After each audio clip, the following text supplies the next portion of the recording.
Welcome back. Joining us now for the Democratic response to Governor Tom Kean's final State of the State message is the newly elected Democratic leadership of the Senate and the Assembly. Joining us is Senate President John Lynch and the new Assembly Speaker, Joe Doria. Gentlemen, congratulations on your new positions, and thank you for joining us this evening. Larry. Thank you. Senator Lynch, when you introduced Governor Kean today, I think you were almost effusive in your praise for him. I think the words that I jotted down were bold and pace-setting initiatives. After hearing his speech, what's your assessment of the speech and the governor's tenure? Well, I think this speech mirrored my remarks. It was a warm, effusive speech. It was a retrospective on Tom Kean's 8 years as governor of the state of New Jersey. It pointed to many of his accomplishments, but it was a retrospective. It was not a State of the State speech. It did not look ahead at the problems that we now face, and that's understandable. Tom Kean's been a very popular governor.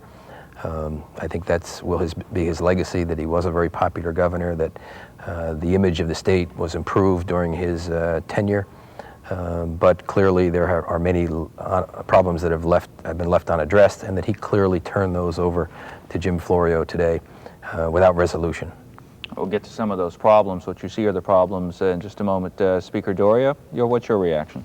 Well, I would feel very similar to Senate President Lynch. I think it was a valedictory address on the part of the governor. It was meant to be retrospective and to review what's taken place over the years. I think the governor's done a great job as an image maker for the state. He's improved the image and self-confidence and perception of the people of New Jersey. I do think that, again, did not go into the issues, into the problems that still exist, that have to be dealt with, and that must be dealt with. He mentioned a few in passing and basically said now it's time for the legislature and the next governor to deal with it, but he really didn't go into any depth or make any proposals. It really was a valedictory. Governor Kean saying, this is what I've accomplished. It was a very personal, very warm, very meaningful speech for himself, and I think for many of us who have lived through these years, but it didn't deal with the issues as it relates to the state at the present time. Well, let me get the reaction from both of you men to one of the issues that the governor raised in his speech, and that is the school funding formula. He says that is something that has to be dealt with. He's been saying that for at least the last 4 years that I remember. It's been a problem that's been in existence for more than that time. We're aware of it. And many of us in the legislature were waiting for proposals to come from the governor's office. The Slurp Commission report was supposed to deal with that specifically, and it never really did deal with it. And obviously we know that it was dead on arrival. At least that's what former Speaker Hardwick said when it came into the Assembly. So obviously this is a problem we know has been there, he knows has been there, but we've never had anyone make any recommendations, and the legislature, on the Republican control, the Assembly at least, has not made any movement in this area. We have to do something about the formula. We may have to be forced to do something as a result of the Supreme Court decision, Abbott versus Burke. We should have been working on it on the legislative level for a long time, but we haven't. Well, let me ask Senator Lynch this. Your House had the majority during all of Governor Kean's tenure. If the governor were to throw the ball into your court, why weren't there proposals forthcoming from the Senate? Well, clearly there were proposals and dialogue coming from the Senate that fell on deaf ears with the Assembly leadership. But more importantly, I think if you look at Tom Kean, he had his own agenda. You know, his agenda was higher ed, it was the arts, it was high technology, it was the image improvement for the state of New Jersey. And Tom Kean really didn't want to expend heavy political capital to do some of the systemic fixes that really needed to be done, whether it was the property tax mess, the school aid formula, which is a part of that. And as an example, last year in the State of the State, Tom Kean said we ought to impose a cap limitation on expenditures by the state of New Jersey. But for 7 years, he had vetoed bills that the Senate initiated and passed to impose caps. Last year, it just so happened that the state revenues had dropped dramatically so that the state would not have a double-digit revenue increase. Therefore, a cap didn't mean anything to Tom Kean, and he asked for a cap, invited it from the legislature at that time. Clearly, Tom Kean didn't want to use his political capital to fix the property tax mess or to fix the school aid formula, because he really never had an initiative. If anything, one would have to say that he and the Department of Education resisted the school aid case. They defended it. and didn't want to face this problem as it moved down the road, just as in the case of the so-called SLURP Commission, which was a blue ribbon commission designed to study the way we raise and spend dollars. And one of its initiatives happened to be the property tax, one of its charges of responsibility. After taking 2 years to make appointments, after 3 years of study, they reported back, a little more than a year before Tom Kean was about to leave office, and clearly it was too late to get the ball rolling, and the governor didn't want to address that problem because he would have had to expend significant political capital to get it done. I think that Tom Kean, on balance, was a positive governor, and that he wanted to do the right things, but he had his own agenda and his own priorities. The systemic problems and the school aid formula was not one of the priorities. Yet this was a governor who wants to be remembered, I think, in part as being the education governor, and indeed during his tenure we did see test scores rise for New Jersey students here. But again, I think I agree wholeheartedly with what Senator Lynch had just said. I think the problem was that that's getting into the nitty-gritty detail. The school aid formula is not glitzy. It is not something that really is very popular, something that can be sold. It isn't like the alternate route for teachers or any of the other types of reforms that were pushed. Those all had a very good perceptual nationwide. When you start dealing with nitty-gritty details of statistics and financing and funding and taxation and rateables, that's not as popular. It is not, doesn't sell so well nationally, and it's not the PR image that you'd like it to be. So I think that the governor's agenda was one concerning education. He definitely has a commitment to education. But when you got into a lot of the nitty-gritty problems of education, and where there were not the simple solutions, more complex problems, it was much more difficult for him to relate. And an example of another failure is the failure in urban education. The only so-called solution is the school takeover legislation, and that in itself, time will tell whether it will be a solution. But otherwise, there has never been any real effort to deal with the complex problem. That was a particular problem, though, for your district, for your assembly district. I mean, we're talking Jersey City, right. We're talking Hudson County, we're talking Joe Doria's backyard here. Wasn't that a good move? I mean, eventually you signed on that idea. Oh yeah, I completely rewrote the bill. The bill as introduced had a lot of faults, and we rewrote it, and I eventually voted for it. I think that it deserved the chance. It deserved to be tried. I still, and I said it from the beginning, feel that at the end of 5 years, we will make a determination how successful it is. We will solve administrative problems. We will solve management problems. We'll solve some of the political problems. My question from the beginning is, will it improve the quality of education in the individual classrooms in Jersey City or in any city where it eventually is implemented? That's the difficulty. That's the complex question that nobody can really answer. Maybe it will, but only time will tell in that instance. All right, test scores have gone up to some extent, relatively limited. And as the governor pointed out today, we spend more money per pupil on primary and secondary education than any other state in the nation. It's how we raise those funds. We raise them primarily on the backs of the property taxpayers without reference to the ability to pay. And it also has no reference to, from that standpoint, to raising dollars from your urban areas where they have a relatively low tax base and the inability to raise funds. So therefore you have disparity between the rich districts and the poor districts. It's the poorer districts where you have the lowest test scores, where you have the biggest problems, where we really haven't been concentrating. Tom Kean's commitment to education is clear. It was a positive one, but the school formula and how we raise money impacts upon the quality of education, particularly in the poorer districts. All right, gentlemen, the ball is in your court. What are you going to do about it? I mean, if you're talking about reforming property taxes, if we're talking about tax reform in New Jersey, what are we talking about here? The Florio administration will have its proposals. What are your proposals? You're the legislative leaders. Well, we're faced with a dilemma, and I'll tell you what the dilemma is.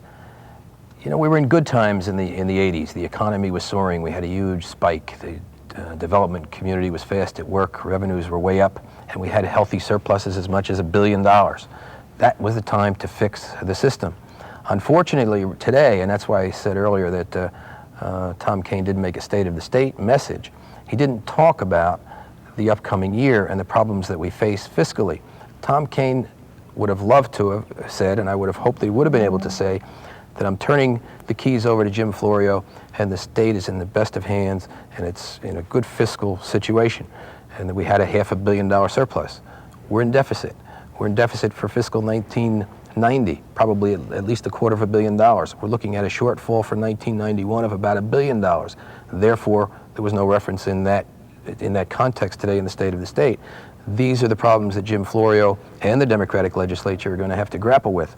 In that context, in the context of the school aid case, which clearly is going to be coming back to us sometime this spring, in the context of the deficit shortfall, in the context of this property tax nightmare that we have out there where we raise more money via the property tax as a percentage of our total revenues and expenditures than any other state in the union.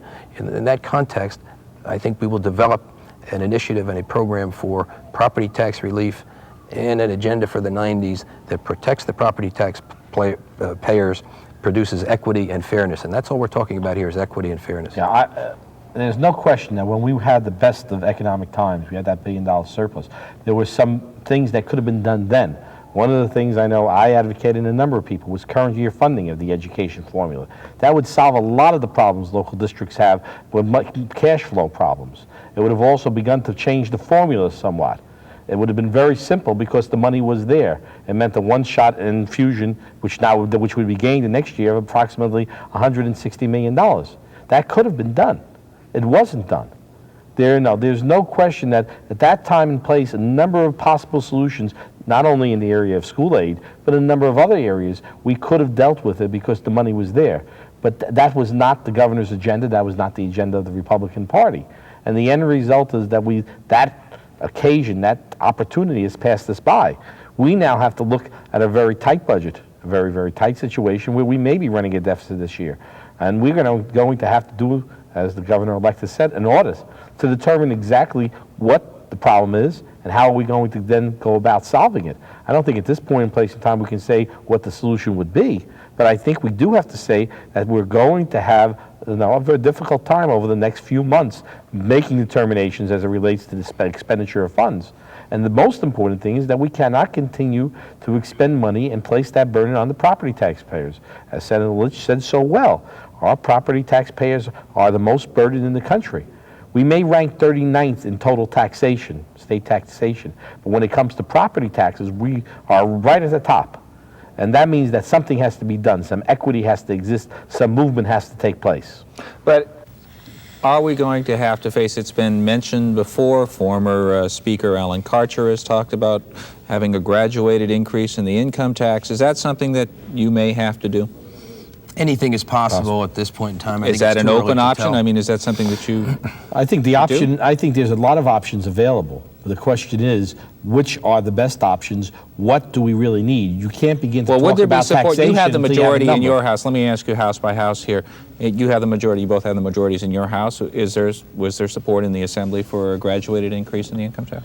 I think, again, there might be a strong support. It depends upon when we look at the problem, see what it's going to cost us, what the problem is, and how we're going to deal with it. What's the money figure we need? How much is it, and how are we going to get it, and how will that impact on property tax reform? I don't think any new tax in this state is going to pass until we have true property tax reform. Senator Lynch, same question for your house. Well, let me try and put something into perspective. You know, we have caused property taxes to rise in this state over the last 3 years by 45%. 45%. $3.2 billion of new property taxes being imposed on the property taxes payers, while we in Trenton, including the governor, have said no new taxes. Well, we've just passed the gauntlet. We're just shifting the burden back to those who have the least ability to pay. We're not funding our mandates. We're not funding things in a fair way. And that's all the Stuelpnagel Commission was saying. You've got to start shifting away from the property tax. You don't necessarily have to raise more dollars. You have to do it in an equitable fashion. So the people who have the ability to pay and the corporations and so forth that have the ability to pay may have to pay more and the property taxpayers less. It's tax equity that we're really talking about. That's what has driven this system askew, where it's caused overdevelopment. It's contributed to our school problems that we talked about. It contributed to many of the problems that Tom Kean talked about today. And it's basic, inherent unfairness in our system that has to be corrected. Let me ask you this. Another point that the governor raised in his State of the State message was the urban sprawl. Condo on condo, suburban sprawl, condo on condo. It's a property tax problem. When Tom Kean said today, Governor Kean said today, he's got condo on top of condo, we've got strip mall on top of strip mall, that's happening for one reason. Each of the 567 municipalities in the state are in the great rateable chase. They live, their lifeline is the property tax. Things aren't funded in an equitable fashion. Their lifeline is to go out and compete for ratables, regardless of good planning. So that each of those 567 mayors and councils are out there driving to get good, clean ratables to put in place, regardless of their ultimate impact.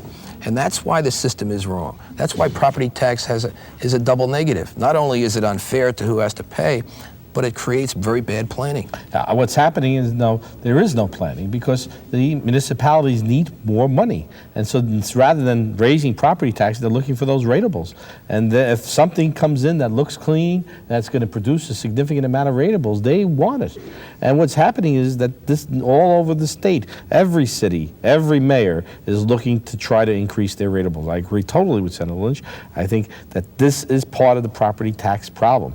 And this is, when you start talking about urban planning, you start talking about the state plan, you have to look at this and realize that this is all tied together, that unless we come up with a solution to the problem of equity in taxation and the solution to the problem of these high property taxes, we will continue to have urban sprawl and growth that is unwieldy. We'll continue to have crises in our transportation system because we have something like the Route 1 corridor that's being overbuilt. These are problems that will continue to exist unless we deal with a very crucial question, and that is the whole question of property taxes. All right. I'm going to go back to the original point. Are you saying, is there a need for Governor Kean at a couple of times in his administration call for a moratorium in building, once around wetlands, another time along the shore? Is there a need to do that? That by itself, that by itself does not solve the problem. You can call a moratorium, but once the moratorium ends, then everything goes crazy again. I think you have to look at it and you have to deal with the problem in totality. Again, it's a much more complex issue than calling for moratoriums and allowing for, no, let's stop building here. It's just going to move somewhere else. And another city is going to fight for the ratables. I think the question here is one of planning, and the question here is one of allowing municipalities to garner the income they need from state programs and from money coming back from the state rather than from property taxes. The amount of money that has to be raised just to support the schools in many districts, never mind supporting the municipality or solid waste disposal or sewage sludge disposal, is getting so significant that they have to come up with means other than the traditional, and that is to encourage this growth. So if you solve the property tax problem, I think you would begin to solve some of your planning problems and your urban growth problems, and you may not then need moratoriums, rather than you would need better planning and movement of various elements within the state to provide for the best possible growth in the future. Senator Lynch? Yeah, the moratoriums had to do with distinct issues, the wetlands bill, which I sponsored, being one of them. But we need growth in this state. We need development. We need housing. Our young people, our young talents moving out of the state. All you have to do is go out on Route 10 and you'll see thousands and thousands of people working in New Jersey, commuting back and forth to Pennsylvania. Soon, and even now, much of that business and industry is starting to go with it. And it's not going to be long before we're going to see more and more and more of that. So we don't want to deter development. It's good planned development. Have your housing where your jobs are. Solve the transportation nightmare. The jobs are over here and the houses are over there. And most of the new jobs have been created around our ring corridors with our major road systems today and over the last 15 years. And people are living over here and they're commuting over there, and now we have a traffic nightmare and an environmental nightmare. It's quality planning, and the State Planning Commission work is the right way to go. But the State Planning Commission can't do anything legitimate and can't effectuate a bottom line result unless we fix the property tax system, which drives this development initiative, which tells Mayor A that in order to compete, in order not to have to pass along a super property tax increase this year, he or she has to develop more and more ratables, more and more growth independently of good planning. I'm not suggesting that we need moratoriums at all. We need strong development in this state, a lot of it, but it has to be planned development, and we haven't had that. By the same token, during this time, there's been criticism that New Jersey, which, if you look at any of the license plates, says the Garden State, you've seen farmland disappearing. So how do you promote, on the one hand, a sound development and a sound environment, which is, the environment is another issue that the governor touched on in his speech. That's the very work of the Planning Commission, and that's the intent of the law, to preserve what should be preserved, to preserve a lot of your open space, to have your categories for growth and development, to have your farmland preservation as part of that, and to identify where you should be developing, where you should be putting your infrastructure, where you should have your water supplies, your road systems, your housing developments, and your jobs. We can do a whole lot of development and still do a lot of preservation. You know, you can go to Japan and see precisely that, with very dense development around the job centers and the like, pretty good quality of life. I'm not suggesting that we'll ever have the density of population of Japan, but we are the most urbanized state in the land, yet we still have been called the Garden State. We have to do good planning with our development. We can do as much development or even more, and do preservation at the same time if it's planned correctly. I think the problem is too often we have made decisions on an ad hoc basis. Decisions that are easy to make at this point because they are present before us, rather than putting together a full quilt of various ideas and various plans. Now, it may sound too easy to say that planning is a solution, but I think planning, together with property tax relief, together with a realization of where we want to go, and that's the important thing.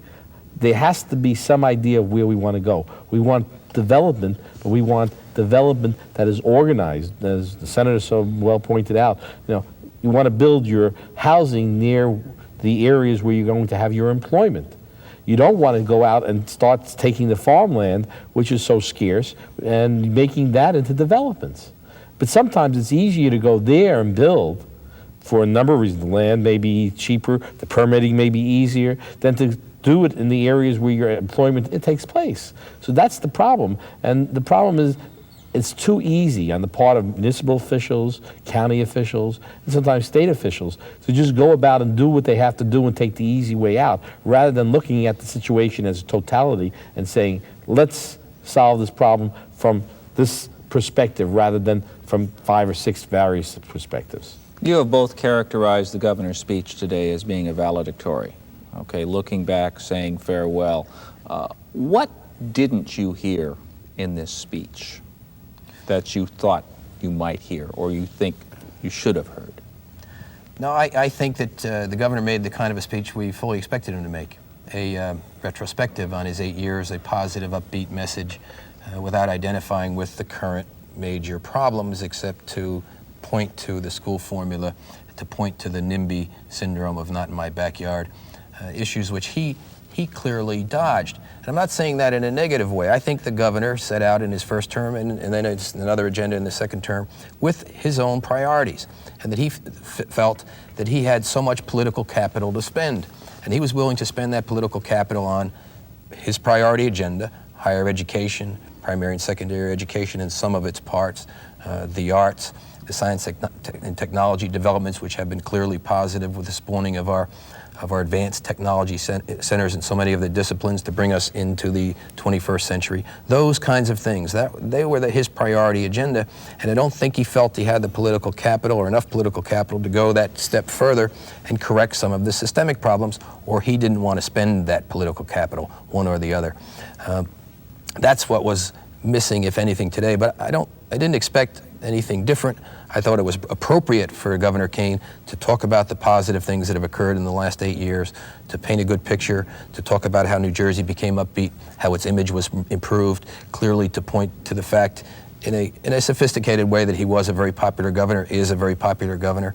All of that is true. And I didn't think that it was necessary or maybe even appropriate for him to talk about the major problems that we're about to face with a $3.5 billion debt in the JUA, in our automobile problem, this growing monster with health care cost containment, which is going to make the auto insurance problem look like a nursery rhyme, this growing problem with our property taxpayers, this budget problem where already for fiscal 90 we're talking about a $250 million shortfall just for this fiscal year, and probably having to find another $1 billion to balance the budget next year because of some of the things that happened this past year. it would not have been appropriate for him to do that, and I guess it is appropriate for him to say, here, Governor-elect Florio, that's your ball, and you go run with it. But I believe in my heart that Governor Kean would have liked nothing better than to have been able to turn those keys over and say, Governor-elect Florio, we have a $500 million surplus. The state is in good fiscal condition, and I left it better than I found it 8 years ago. I think Tom Kean left the state better than he found it 8 years ago, but not its current fiscal condition, that's for sure.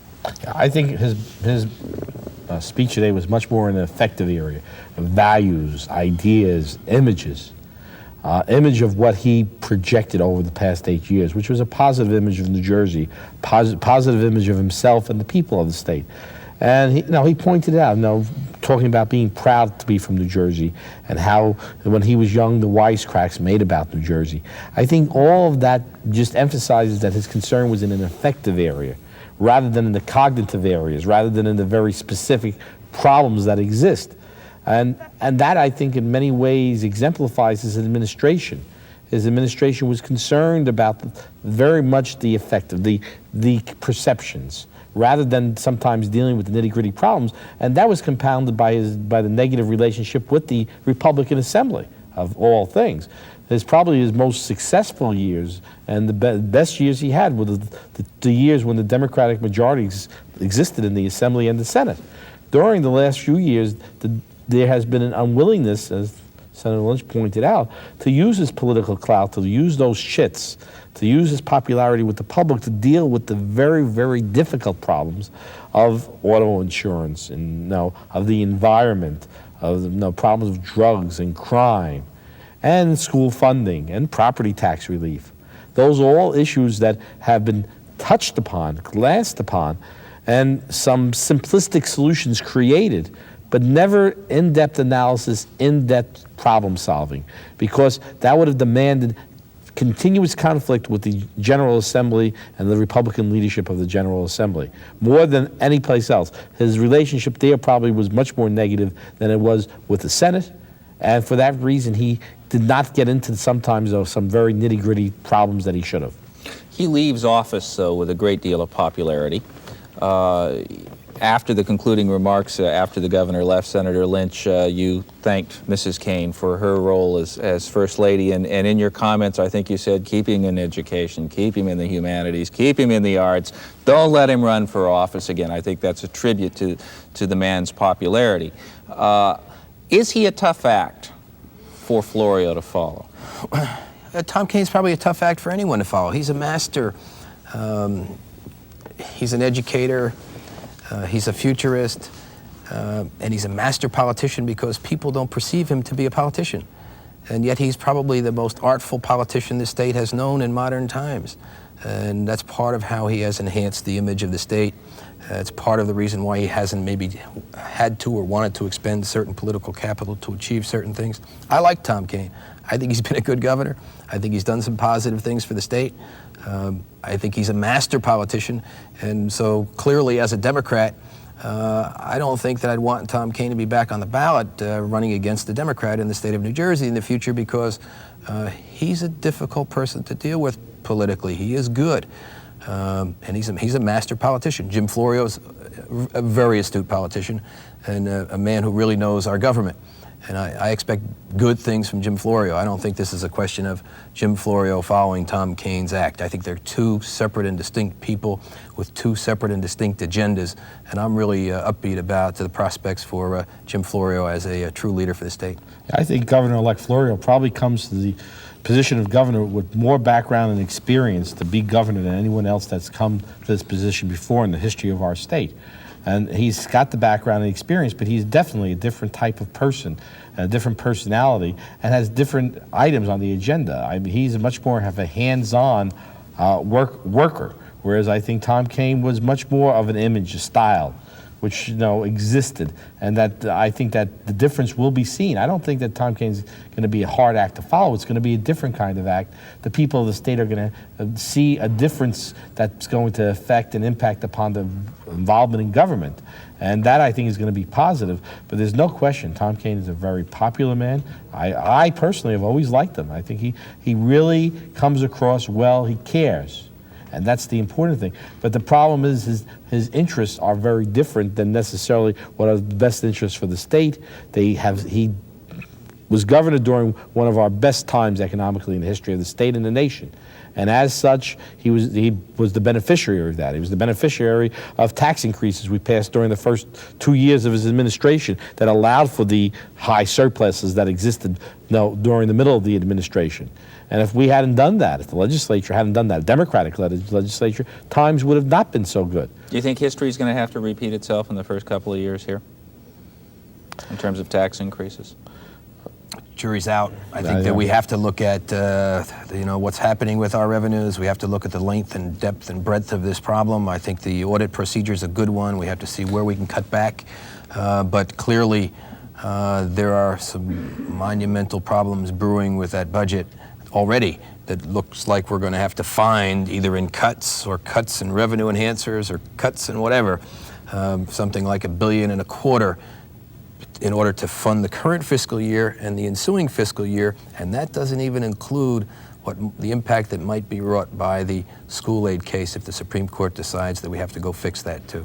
Let me ask you this. What's going to be, I have 30 seconds for each one of you here. Your priorities as the leader of your respective houses. Let's start with the Senate. I think that our priorities are going to be working together with Speaker Doria and the Assembly and Governor-elect Florio and the administration to identify with what the agenda should be. Clearly, everybody knows at this point in time that the first priority is going to be the reformation of the auto insurance mess and a guarantee that we're going to be passing some significant savings back to the consumer. I think that's a strong commitment by Speaker Doria, myself, clearly by Governor-elect Florio. That wants to happen. That will be our first priority. After that, obviously, it's the fiscal problem. All right, Speaker Doria. I have to agree wholeheartedly with Senate President Lynch. We will be working together. The priority is that we will be a unified party with legislature, both houses, together with the governor, acting independently, sharing their ideas, but working together to deal with the problems of the state. I feel that we have the opportunity here to get a lot of things accomplished. Auto insurance has to be number one, and turning back the savings to the people, but maintaining coverages.